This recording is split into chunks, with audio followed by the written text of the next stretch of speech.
Malvolgut Enric Millo. T'escric aquestes paraules perquè la tinta expliqui què és el que sento i penso quan em demanen l'opinió sobre tu. Per mi, Enric, representes tot allò que és innoble en la política.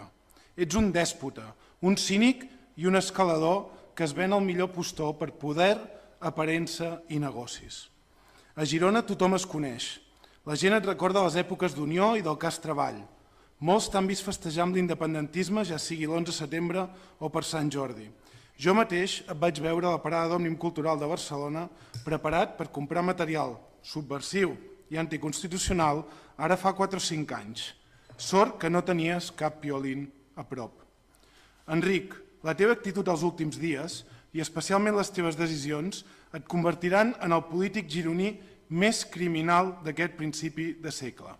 I torno, en el polític més criminal d'aquest principi de segle.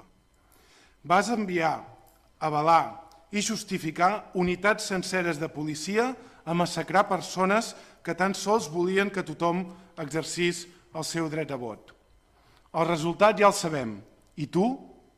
Són centenars de ferits només a la ciutat de Girona. Sí, a la teva ciutat, i gràcies a un operatiu que tu comandaves. Parlem de desenes de famílies traumatitzades, infants exposats a la violència salvatge dels antiavalots, escenes que encara ens posen la pell de gallina, la llavor de la por, l'escorça de la dictadura. Creus que no sabem que vau, sí, tu també, atacar el Col·legi Verd perquè hi van les filles del president Puigdemont? Sí, Enric, sou així de miserables, violents, autoritaris i covards. I tu, que ho has justificat i ens has agredit amb les teves paraules i manca de respecte constant, n'ets el primer.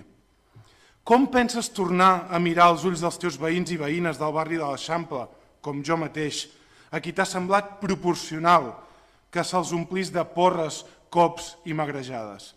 Com, Enric, com? No et deu quedar ni un bocí de cor, ni de dignitat. No m'estranya. T'ha quedat un buit, buit de valors, buit de sentiments i de vida, perquè a tu sembla que t'interessa tot allò que ens roba la nostra vida. Però no pateixis, Enric. Sé fuerte, diria el cap de la teva màfia. I dic no pateixis perquè aviat et deixarem estar. Avui la República Catalana començarà a caminar. El poble ha sigut digne.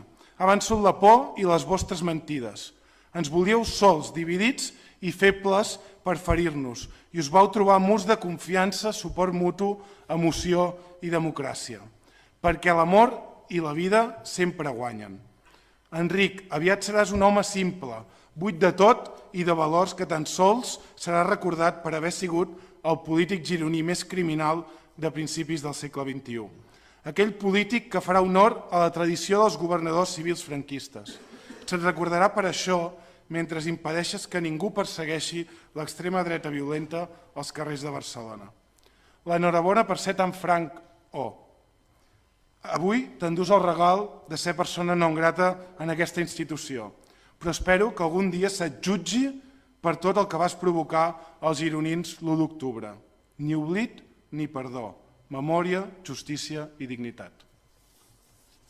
Moltes gràcies, senyor Lluc Salelles. Té la paraula.